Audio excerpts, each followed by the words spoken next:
لگے۔ انگریز پریشان ہو جاتا ہے کہ یہ طاقت کے جس کو ہم دفن کر چکے تھے، یہ قوت کے جس کو ہم مٹا چکے تھے، وہ اسلامی آثار کے جن کا نشان آج باقی نہیں رہ گیا تھا، کہاں سے یہ طاقت پھر پیدا ہونے لگی ہے اور بغاوت کی یہ آوازیں ہمارے خلاف کہاں سے بلند؟ تعلیم بھی دی جا رہی ہے اور افراد شادی بھی ہو رہی ہے، لوگوں کو تیار بھی کیا جا رہا ہے۔ اس 30 سال کی طویل محنت کے بعد جو پھل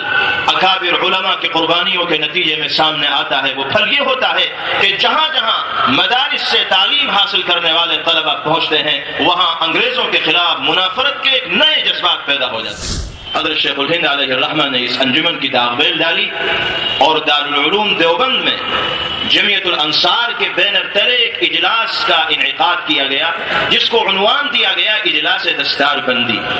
عنوان اجلاس دستار بندی دیا گیا، لیکن اس کے پیچھے مقاصد کچھ اور تھے۔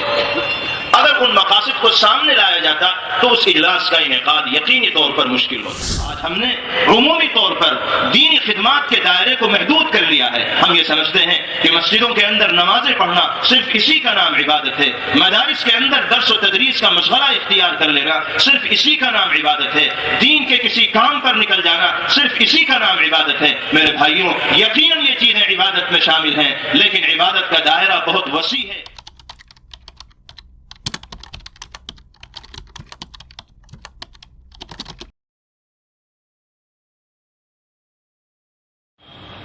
1857 کی ناکامی کے بعد مسلمانوں کا خاص طور سے اس سرزمین پر وجود چراغ سحری کی طرح ہو جاتا ہے، اور تیز و تند کا کوئی بھی جھونکا ہمیشہ ہمیش کے لیے اس چراغ کو گل کر سکتا تھا۔ صورتحال اتنی ناگفتہ اور خراب ہو چکی تھی، اور انگریز بھی یہ سمجھ چکا تھا کہ اب کوئی طاقت ایسی نہیں ہے جو ہمارے سامنے آ سکے، ہمارا مقابلہ کر سکے، اس لیے کہ جس طاقت کو وہ طاقت سمجھتے تھے 1857 میں ظاہری طور پر کامیابی حاصل کرنے کے بعد وہ یہ سمجھ رہے تھے کہ ہم نے اب اس طاقت کو دفن کر دیا ہے، اس کی کمر کو توڑ دیا ہے، اب وہ طاقت اپنے پیروں کے بل کھڑی ہونے کی سکت نہیں رکھتی۔ لیکن اللہ نور سے منور فرمائے ہمارے اکابر کی قبروں کو، انہوں نے انگریز کی سازشوں کا اس انداز سے مقابلہ کیا اور ان کے خلاف سیسا پھیلائی ہوئی دیوار کی طرح ایسے افراد کو تیار کیا کہ جن کی تیاری کے مرحلے کا علم انگریزوں کو کان و کان نہ ہو سکا۔ اب ہمارے اکابر نے مقابلے کی لائن تبدیل کر دی کہ میدان جہاد کے ذریعے ابھی اس وقت مقابلہ کرنا یہ سود مند اور نفع بخش نہیں ہوگا۔ وہ یہ دیکھ رہے تھے کہ مسلمانوں کا قتل عام ہوا ہے اور جو یتیم بچے رہ گئے ہیں ان کو انگریز اپنے اسکولوں میں پڑھاتے ہیں، بغیر فیس کے ان کو انگریزی تعلیم دے رہے ہیں، عیسائیت کو فروغ دے رہے ہیں، اور ان کے ذہن و دماغ کے اندر وہ عقائد بھر رہے ہیں جو مذہب اسلام کے منافی۔ ہمارے اکابر رحمہم اللہ نے یہ فیصلہ کیا کہ ان کے مقابلے کے لیے ہمیں وہ ادارے قائم کرنے ہوں گے، وہ مدارس بنانے ہوں گے، وہ جامعات بنانے ہوں گے، وہ مکاتب بنانے ہوں گے، جہاں ہم اپنے بچوں کو بغیر کسی فیس کے پڑھائیں اور قرآن و حدیث کی تعلیم سے ان کو روشناس کرائیں۔ انگریزوں کے لیے بغیر فیس لیے پڑھانا اور تعلیم کا انتظام کرنا کوئی مشکل نہیں تھا، اس لیے کہ حکومت ان کے پاس تھی، وسائل ان کے پاس تھے، ذرائع ان کے پاس تھے، لیکن مسلمان اس وقت قسم پرسی کے شکار تھے، نہ اسباب ان کے پاس تھے، نہ وسائل ان کے پاس تھے، لیکن اس کے باوجود بھی محض اللہ کی ذات پر توکل کرتے ہوئے بوریا نشین علماء یہ منصوبہ بناتے ہیں کہ ملک کے خطے خطے میں، قریے قریے میں دینی مدارس کی داغ بیل ڈالی جائے اور بغیر کسی صرفے کے اور فیس کے اپنے نونہالوں کو ان مدارس میں داخل کر کے قرآن و حدیث کی تعلیم سے روشناس کرایا جائے۔ چنانچہ اس سلسلے میں پہل کی گئی اور مادر علمی ام المدارس دارالعلوم دیوبند کی داغ بیل 1857 کے ٹھیک 10 سال کے بعد 1866 اور 67 کے آغاز میں انجام پذیر ہوئی۔ اور اس کے بعد اس کے نہج پر مختلف مدارس اسلامیہ کا ملک کے مختلف خطوں کے اندر قیام عمل میں آیا۔ ان مدارس کی تاسیس کا مقصد صرف علوم اسلامیہ سے اہل ایمان کو ہم آہنگ کرنا نہیں تھا، بلکہ اس کے ساتھ ساتھ ان کے اندر آزادی وطن کے لیے انگریزوں کے خلاف میدان عمل کے اندر آنے کا جذبہ پیدا کرنا بھی تھا کہ ہر محاذ پر ان کو تیار کر دیا جائے۔ اگر یہ ایک طرف بیٹھ کر قرآن و حدیث کی تعلیم حاصل کریں اور امت میں نبی کریم علیہ الصلاۃ والسلام کے پیغام کو عام کریں، تو دوسری طرف عرض وطن کے لیے ہر طرح کی قربانی پیش کرنے کے جذبات سے ان کے قلب و دماغ معمور و منور ہو جائے۔ ان دونوں مقاصد کو بروئے کار لانے کے لیے ہمارے اکابر رحمہم اللہ نے مدارس اسلامیہ کا ذری سلسلہ اس روئے زمین پر، اس ارض وطن میں، اس خطے کے اندر شروع کیا۔ اللہ تعالیٰ نے اس کے مفید اثرات مرتب فرمائے، اور جو منصوبہ اور جو خواب انہوں نے اپنے ذہن و دماغ کے اندر سجایا تھا، اللہ تعالیٰ نے چند سالوں کے بعد اس کی تعبیر بھی ان کے سامنے پیش کر دی۔ حجت الاسلام حضرت مولانا محمد قاسم صاحب نانوتوی نور اللہ مرقدہ اور ان کے علاوہ دیگر اکابر رحمہم اللہ اس زمانے میں ہیں جو قیادت اور سیادت کا فریضہ انجام دے رہے ہیں۔ دارالعلوم دیوبند کے قیام کے 2 سال کے بعد حضرت نانوتوی علیہ الرحمہ کے اشارے پر ایک انجمن کا قیام عمل میں آیا جس کا نام ہے انجمن ثمرۃ التربیہ۔ حضرت شیخ الہند مولانا محمود حسن دیوبندی نور اللہ مرقدہ کو اس انجمن کا روح رواں بنایا گیا۔ شیخ الہند دارالعلوم دیوبند کے اولین شاگرد ہیں اور حضرت نانوتوی علیہ الرحمہ اس ادارے کے بانیین میں سے۔ انجمن ثمرۃ التربیت کا قیام عمل میں آتا ہے، اور جو طلبہ دارالعلوم دیوبند میں تعلیم حاصل کر رہے ہیں یا اس کے نہج پر قائم شدہ مدارس میں تعلیم حاصل کر رہے ہیں، ان کو تیار کیا جاتا ہے انگریزی سامراج کا مقابلہ کرنے کے لیے۔ لیکن 2 سال کے بعد ہی حضرت نانوتوی علیہ الرحمہ اس دنیا سے رخصت ہو جاتے ہیں، اور تمام تر ذمہ داری حضرت شیخ الہند نور اللہ مرقدہ کے کاندھوں پر آ جاتی ہے۔ اب حضرت شیخ الہند علیہ الرحمہ ایک طرف دارالعلوم دیوبند میں مسند حدیث کو سنبھالے ہوئے اور اہل ایمان کو پیغام نبوی سے روشناس کرا رہے ہیں، قرآن اور حدیث کا درس دے رہے ہیں، اور دوسری طرف ان کے دلوں کے اندر یہ جذبات پیدا کر رہے ہیں کہ اپنے وطن کی خاطر قربانی کس طرح پیش کی جائے گی اور انگریزی سامراج سے مقابلے کے لیے کیا لاہ عمل اور طریقہ کار اختیار کیا جائے گا۔ جو طلبہ دارالعلوم سے پڑھ کر جاتے ہیں وہ ملک کے جس خطے میں بھی پہنچتے ہیں حضرت شیخ الہند علیہ الرحمہ کی اس فکر کو عام کرتے ہیں۔ ملک کے مختلف علاقوں سے طلبہ کھچ کھچ کر دارالعلوم دیوبند اور اس کے نہج پر قائم مدارس میں آتے ہیں، علوم اسلامیہ سے اپنے قلب و دماغ کو معمور کر کے جاتے ہیں، اور وہ فکر لے کر جاتے ہیں جو فکر حضرت شیخ الہند علیہ الرحمہ ان کے دلوں کے اندر بٹھانا چاہتے ہیں۔ 30 سال کا طویل عرصہ گزر جاتا ہے اسی میدان میں کام کرتے ہوئے، تعلیم بھی دی جا رہی ہے اور افراد شادی بھی ہو رہی ہے، لوگوں کو تیار بھی کیا جا رہا ہے۔ اس 30 سال کی طویل محنت کے بعد جو پھل اکابر علماء کی قربانیوں کے نتیجے میں سامنے آتا ہے وہ پھل یہ ہوتا ہے کہ جہاں جہاں مدارس سے تعلیم حاصل کرنے والے طلبہ پہنچتے ہیں وہاں انگریزوں کے خلاف منافرت کے ایک نئے جذبات پیدا ہو جاتے ہیں، اور مختلف علاقوں سے یہ خبریں آنے لگتی ہیں کہ لوگ انگریزی حکومت کے خلاف علم بغاوت بلند کرنے لگے ہیں، ان کی آنکھوں میں آنکھیں ڈالنے لگے۔ انگریز پریشان ہو جاتا ہے کہ یہ طاقت کے جس کو ہم دفن کر چکے تھے، یہ قوت کے جس کو ہم مٹا چکے تھے، وہ اسلامی آثار کے جن کا نشان آج باقی نہیں رہ گیا تھا، کہاں سے یہ طاقت پھر پیدا ہونے لگی ہے اور بغاوت کی یہ آوازیں ہمارے خلاف کہاں سے بلند ہونے لگی۔ ان کے لیے خبر رساں ایجنسیاں مہیا تھیں، معلومات کی گئی، تحقیقات کی گئی تو پتہ چل گیا کہ اللہ کا ایک ولی ہے، وجود کے اعتبار سے معمولی ہے، لیکن عزم کا، حوصلے کا، صبر کا، استقامت کا وہ پہاڑ باری تعالیٰ نے اس کو بنایا ہے کہ جس کی مثال نہیں پیش کی جاتی۔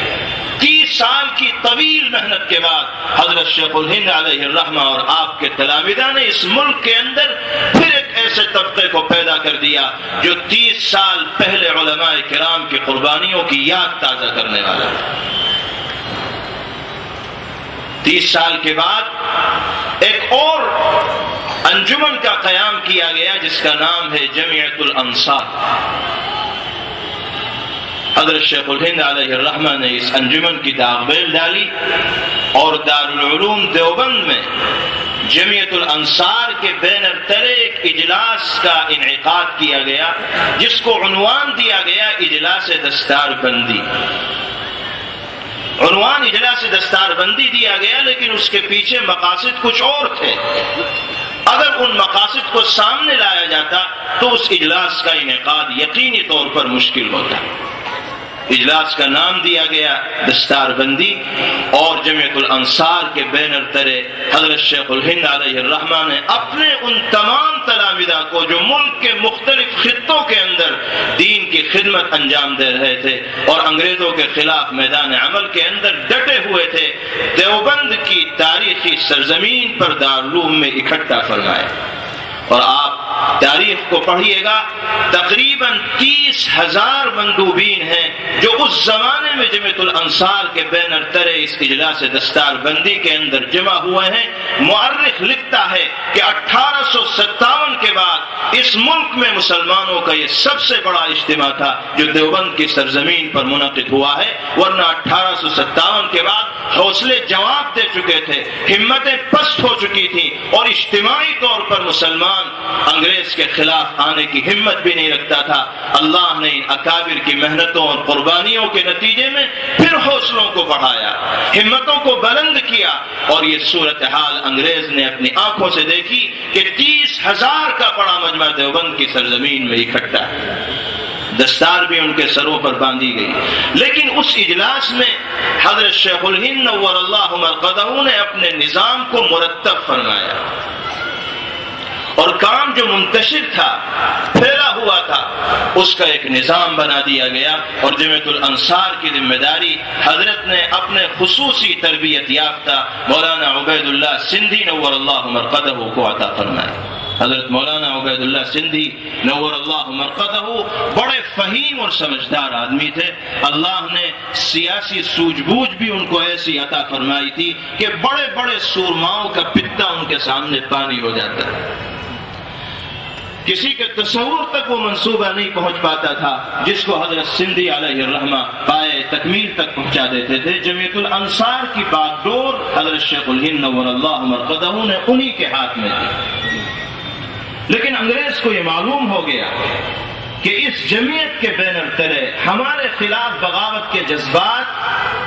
اس ملک میں بسنے والے لوگوں کے دلوں میں پیدا کیے جا رہے ہیں۔ قریب تھا کہ حضرت سندھی نور اللہ مرقدہ کو گرفتار کر لیا جائے اور بغاوت کا مقدمہ ان پر چلایا جائے۔ شیخ الہند نور اللہ مرقدہ کو علم ہو گیا کہ اس طرح کی سازشیں ہونے والی ہیں اور اس طرح کا حملہ حکومت کی طرف سے ہونے والا ہے۔ حضرت شیخ الہند علیہ الرحمہ نے حکمت کے ساتھ مولانا عبید اللہ سندھی نور اللہ مرقدہ کو جمعیت الانصار سے استعفیٰ دلوایا اور فرمایا کہ تم اس سے علیحدہ ہو جاؤ۔ انہوں نے علیحدگی اختیار کی اور دہلی میں نظارت المعارف کے نام سے ایک دوسرا ادارہ قائم فرمایا، جس ادارے میں ظاہر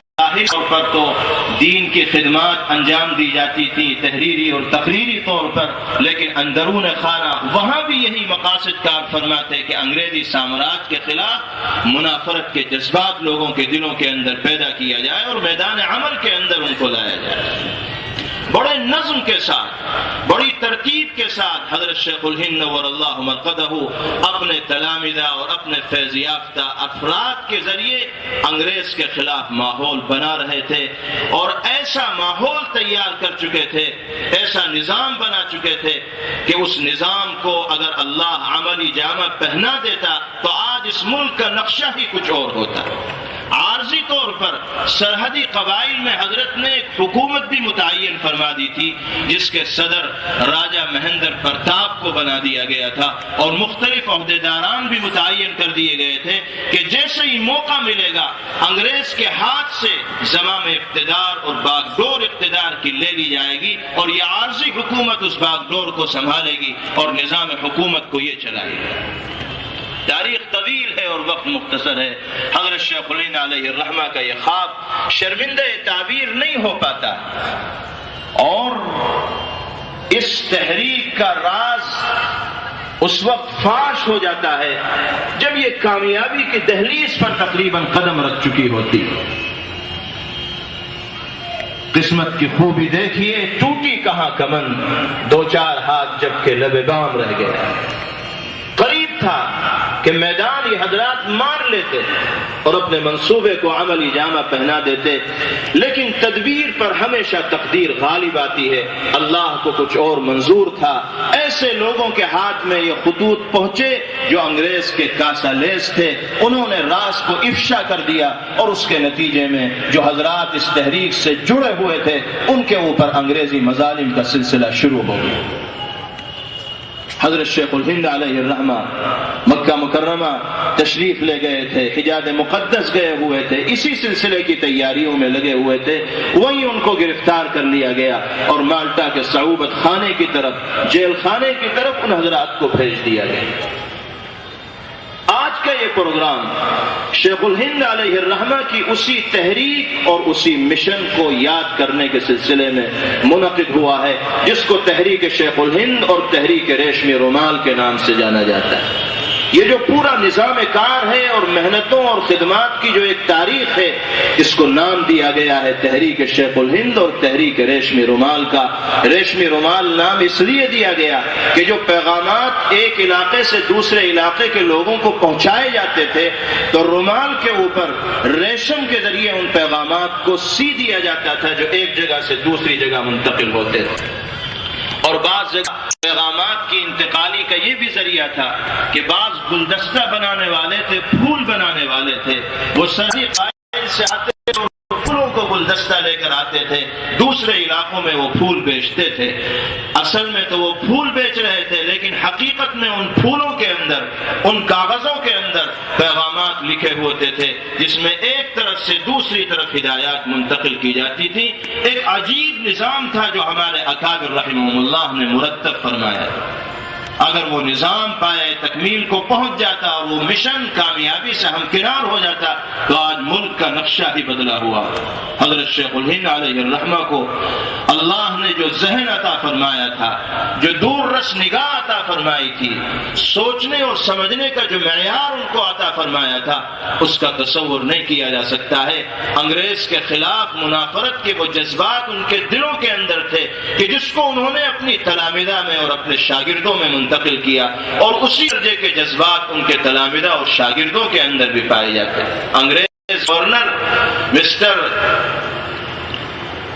مسٹن کہا کرتا تھا شیخ الہند علیہ الرحمہ کے بارے میں کہ محمود الحسن کے دل میں انگریزی سامراج کے خلاف اتنے جذبات ہیں کہ اگر محمود کو جلا کر راکھ کر دیا جائے تو اس کی راکھ کے ہر ذرے سے انگریزی منافرت اور دشمنی کی بو آئی۔ اور یہ حقیقت ہے کہ انہوں نے اپنی زندگی کے مقصد کو، مطمح نظر کو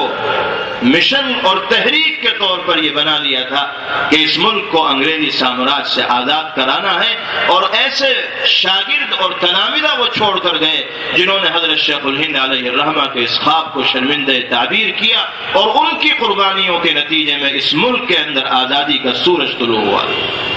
مالٹا کے صعوبت خانے سے جب حضرت شیخ الہند نور اللہ مرقدہ واپس ہندوستان تشریف لائے ہیں تو ریاست بھاولپور کے نواب ہیں، ان کے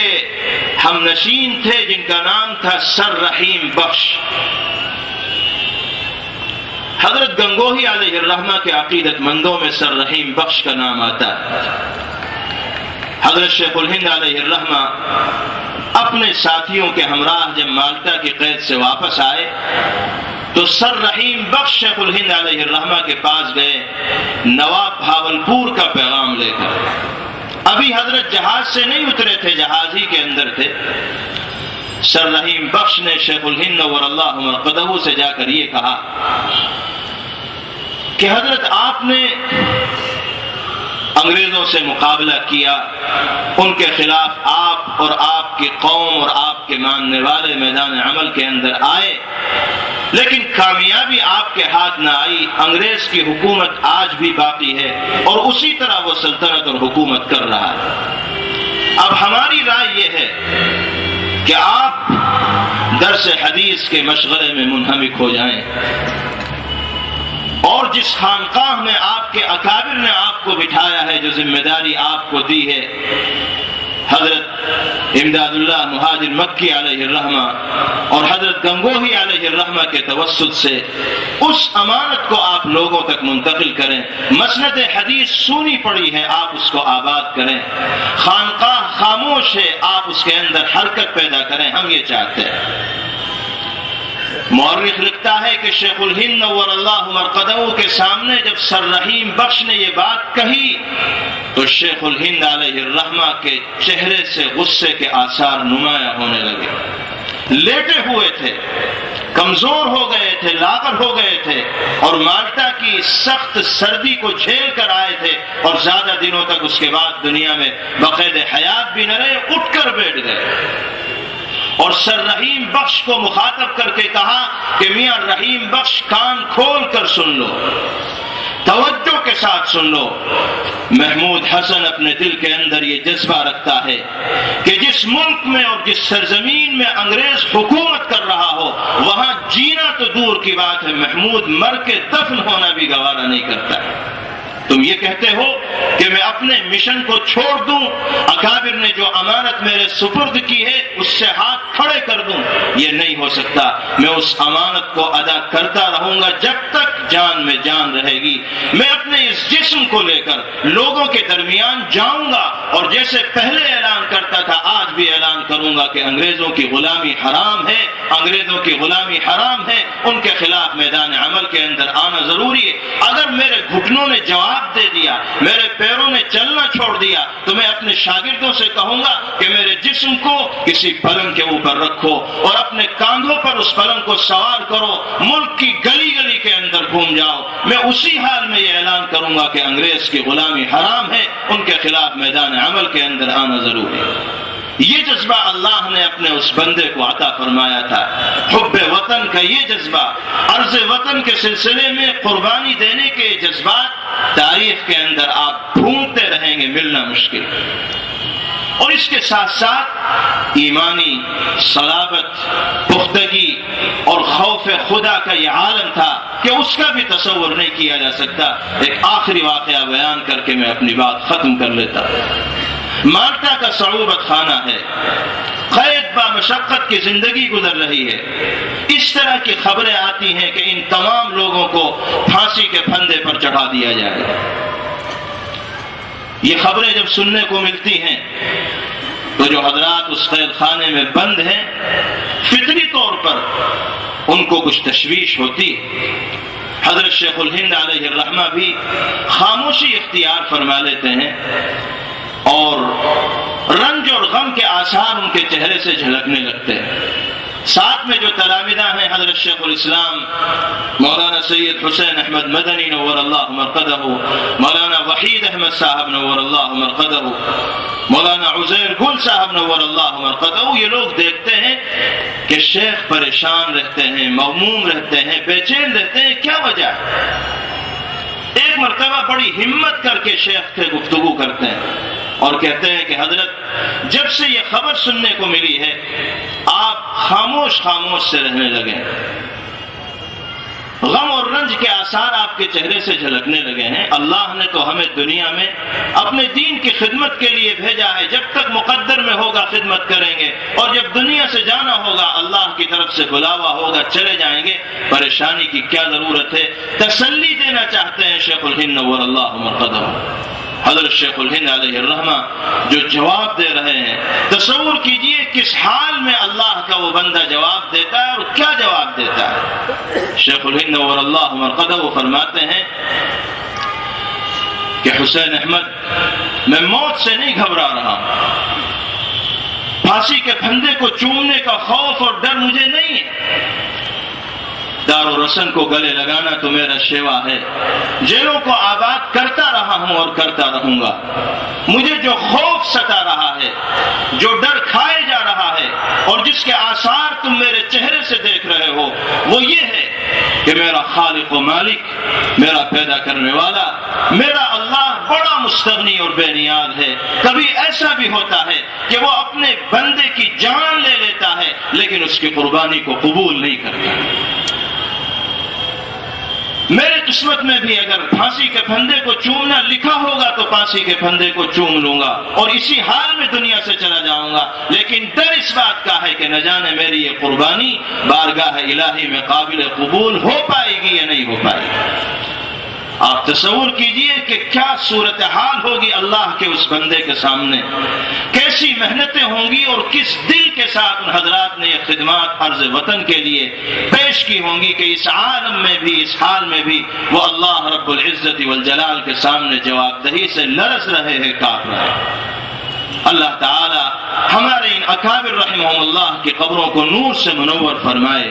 ان کی تاریخ سے سبق لینے کی توفیق نصیب فرمائے، اور عرض وطن کی خاطر، عرض وطن کے گیسوؤں کو سنوارنے کے لیے اور امت مسلمہ کو کامیابی اور کامرانی سے ہمکنار کرنے کے لیے قربانی کے جو جذبات اللہ نے ہمارے اکابر کو عطا فرمائے تھے، باری تعالی ان کا کچھ حصہ ہمیں بھی نصیب فرمائے۔